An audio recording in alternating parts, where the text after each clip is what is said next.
What up, STS family? We are back in this bitch, STS Podcast, Episode 2. We'll call it 2.5. Me and Recito tried to run an episode yesterday. We had some technical difficulties on both ends. And I got the audio part, which is what a podcast is. I got the audio, I thought, and I didn't end up getting it. It saved. I clicked on it. It disappeared. I don't know where it's at. And then when I did finally end up finding it after all this time, it didn't play. So we're going to call this episode 2. Shout out my co-host Recito.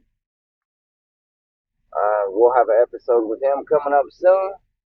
But anyways, trying this podcast thing back in front of the camera. Wanted to see how everybody was feeling. We grinded it out today. I appreciate y'all tapping in. Been trying to look for a new program, app, whatever you call it. I was using Riverside, and then I went to Zencaster. I don't really know much about this podcasting space. I've experimented a little bit with Riverside from a couple years ago. It just seems real laggy. It seems like it lags a lot, and like it's super slow. Like real talk, and then the app it just had a bunch of bugs, and it was just one problem after another. So yeah, man, I went from Riverside to Zencaster. I switched it up, and I'm not gonna lie, I like this. This is a lot simpler.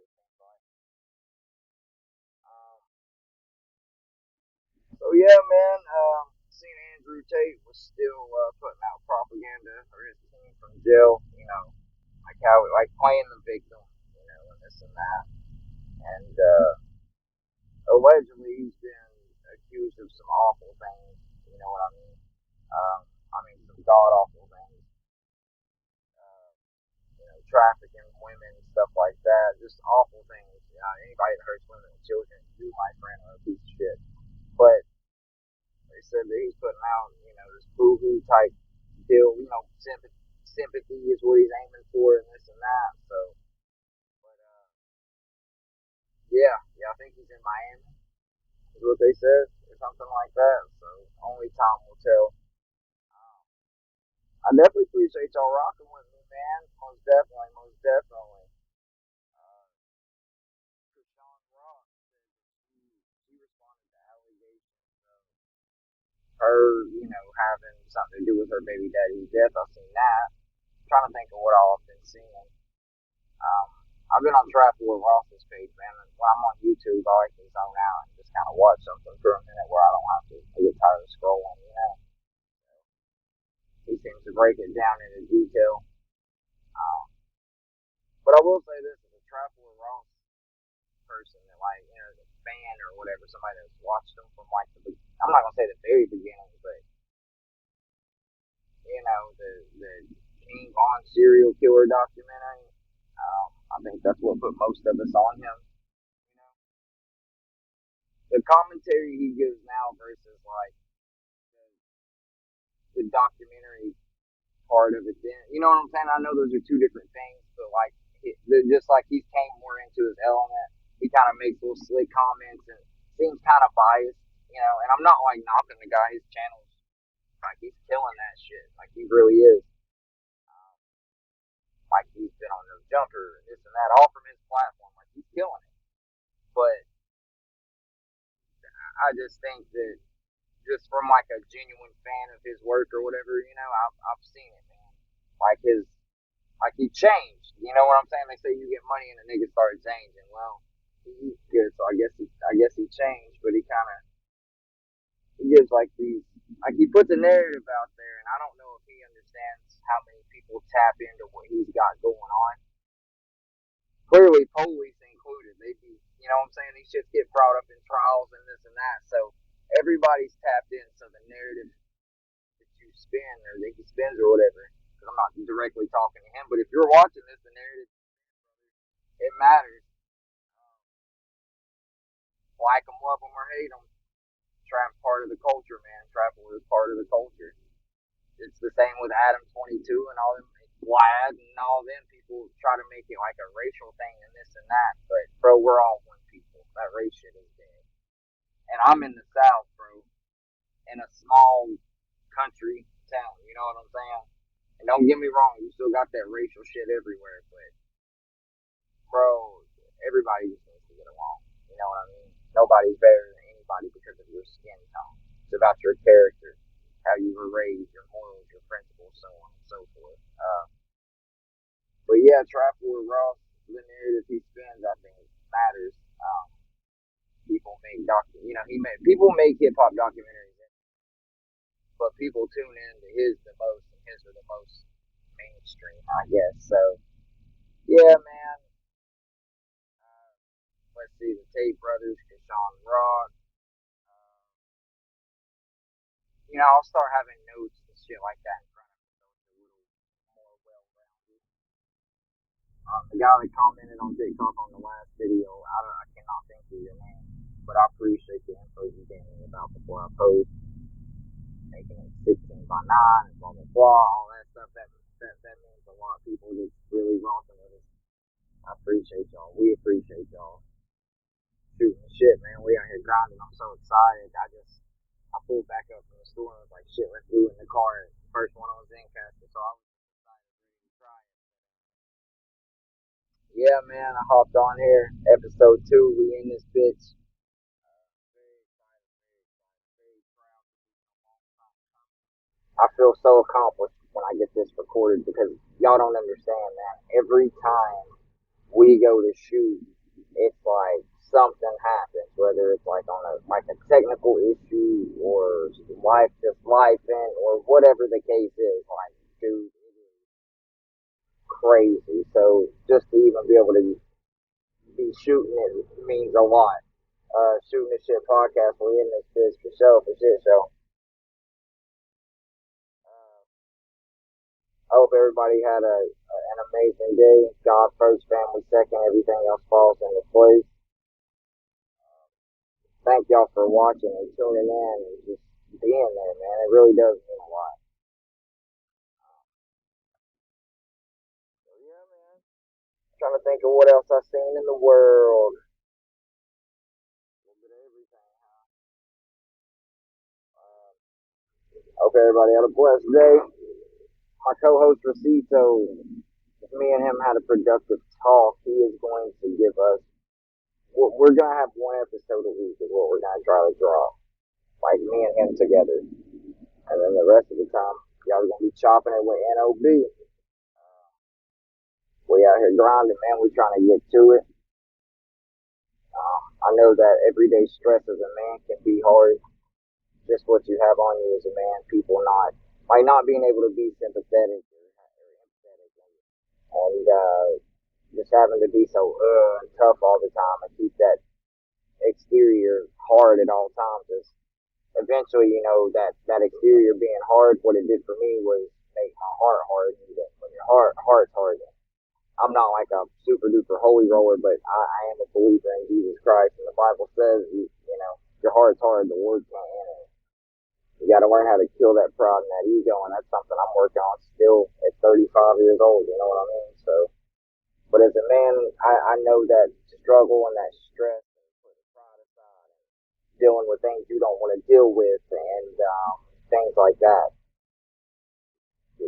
When you got people you love and people that need you to come home, those decisions are so much easier. Like I don't know, they just seem so much easier to make when you factor in everything. And like when it's all about you in the beginning, it's hard to transition from making it, not about you. And then, like, once you get kids, though, that's an easy transition. And then once you fall in love and, you meet the person that you're going to love and shit, it's even easier. You know what I mean? So there's nothing I wouldn't do for my family. I prove that shit day in and day out. I go hard for mine, and I don't want cookie for it. That's what I'm supposed to do.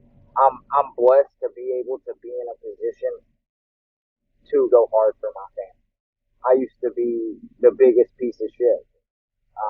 I was on drugs. I was ripping and running. You know what I mean? And then, March 2nd of 2020, I went into a rehab on my own accord, not forced or nothing, which doesn't make me any better than the next person. It does not. I don't know. I'm just saying. And that day, I changed my my way of thinking. Like I changed my mental. Like yeah, the physical shit, you know, the doing the drugs, all that shit. That shit's done and over with. But like if you don't change, like that shit can be done and over with physically. But if you don't change your mental though, like eventually you lead back to it physically. So I say that to say like I changed my mental that day, March 2nd of 2020. I no longer look at drugs like, oh, it's just something you do. You get off work, you go catch a buzz. Like that's what I seen growing up. It's not, man. And it's not something I want my children to see. Like, and when I say drugs, like marijuana, I'm pro marijuana. You know what I mean? I believe marijuana helps things and whatever. Like, I'm pro marijuana, but I'm talking like hard drugs. You know, coke, heroin, crack, all the pills, jerks, and perks, and you know all that shit. Man, that shit is. That day, March 2nd of 2020, I looked at it like from there on out. I'm cool on that. I don't want my kids to see me doing that. And you know, my first son, he was a baby, and I messed up. You know, I got so hung up in addiction and this and that that by the time I went to get clean and then came back, like everything just was so different from where I destroyed every bridge and burnt it. I just fucked up, you know what I'm saying? I fucked up everything, so it couldn't be with my first child's mother, which is fine. That's not a problem. But by not being with his mom and around his mom, made it to where I wasn't around him as much. And then that's where strain and all that stuff starts to develop. And being a parent is tricky. But that's why I tell people, I used to be a shit person and a shit parent. So I know I'm a good man and a good parent. Like I know I am. I do all the proper things. Like I try to, and I don't want to be rewarded for it. I'm just blessed to be able to have the chance to do it again. Like for real. Like that's my biggest thing. Like I'm blessed to be able to do it again. So no complaints on my end. And there are complaints, but bro, they don't do no good. So I keep some shit to myself. So to the man of the to the man of the family that gets up every day and gets up and you don't feel like it and you're not fucking with it and nobody hears you out and nobody seems to be fucking with you, to that person, to the man of the family, the real men, I salute you, my friend. You are not alone. You're out here grinding, stay grinding, keep your head up, chin up, chest out, we big dog and shit, keep killing this shit. I know it's a grind, I know it's a struggle, and I know you don't feel like it. It's all worth it. Think about them babies, think about your partner, think about life. You got people watching you. You got people watching, my nigga. Chin up, chest out, dust yourself off, and back to it. Go get this money, provide for your family, and do this shit proudly. At one point in time, it was cool to be a square. That shit is not cool no more by society standards. Go be a square. You don't go to jail. You gotta be a thug to be cool. You just don't. Like I'm dead ass. You just don't. It's about following your heart. It's about being you, and nobody can be you better. Like it took me a long time to figure that out. But like, what makes you so unique is you. That you are you. There's not another you on the face of this earth, and that's a beautiful thing. Even if you're a twin, there's not another you on the face of this earth. Dead ass, there's not. There's something different. So we're all unique. We're all special, man. To the man of the family, keep grinding, my nigga. Chin up, chest out. Keep going. Don't stop. To the women that hold their man down, and to the single moms, and just to all the good women out there, man. Y'all are the strongest people on the face of the earth. Y'all give birth. Y'all give life. Couldn't be done without y'all. We give y'all a house. Y'all make it a home. Uh, you know what I mean? Like y'all multiply and y'all make us. So we couldn't do it without y'all. I don't care what nobody says. All that we don't need women and that whole like Andrew Tate propaganda shit. This ain't that over here. So if you want that, You on the wrong channel, my nigga. Scroll. Keep scrolling, nigga. But yeah, man. I just want to give big ups to the real women out there that hold their man down, and to the single moms that hold it down. Y'all keep doing what you do. Y'all are the strongest creatures on the face of the earth. Y'all give life. None of it is possible without y'all. And thanks for being great. Thanks for being you. Just remember, man, follow your heart. Don't let nobody tell you you can't do it. And you got to do what makes you happy at the end of the day. Look, look, and I'm not saying all this to say like to be braggadocious. I'm saying all this to put it into perspective before I even start. Look, I have a small cleaning business. I make music. I have 3 kids and an old lady, and I still manage to make time to come do this podcast. I'm chasing a dream, and I'm not scared to chase it. You can't be scared of rejection. I'm not a guru. I'm not trying to give y'all life knowledge and da da da. That's not what I'm saying. Look, I was in rehab 3 times by 28. Do not take my motherfucking advice. I'm just saying, like I'm not, I'm not the person you want to take advice from. But I will tell you this though, I do got a little bit of life experience, and you gotta follow your heart. You gotta do what makes you happy, and you gotta God first. Put God first. Have your faith in whatever you're doing. Like put faith with whatever you're doing, and the hard work and dedication. You got it every single time. Um, I said all that to say this. I have all that going on a day to day, and I usually work 7 days a week. I usually do, and I still make time to make content on my way to work. Like I record from my phone in between cabins. I record. You know what I mean? So there's always content either being shot, being edited, being posted. It's something, one of those 3, and eventually I know something will come from it because I have my faith, and 2, I put the time. I'm putting the time. So I say all that to say, I hope that motivates you to get up and chase your dream. Don't stop. Keep grinding and keep going. Um, Shout out Recito. I'm gonna catch you on the next episode, broski. We're gonna get you in here. To all the STS family, I appreciate y'all watching and tapping in and just waiting on us and then rocking with us. You know what I mean? I didn't realize how many people really fuck with us until then. Uh, STS Podcast, man. Thanks for chopping in with your boy NOB. It's me, NOB. Appreciate y'all. Zencast was pretty dope.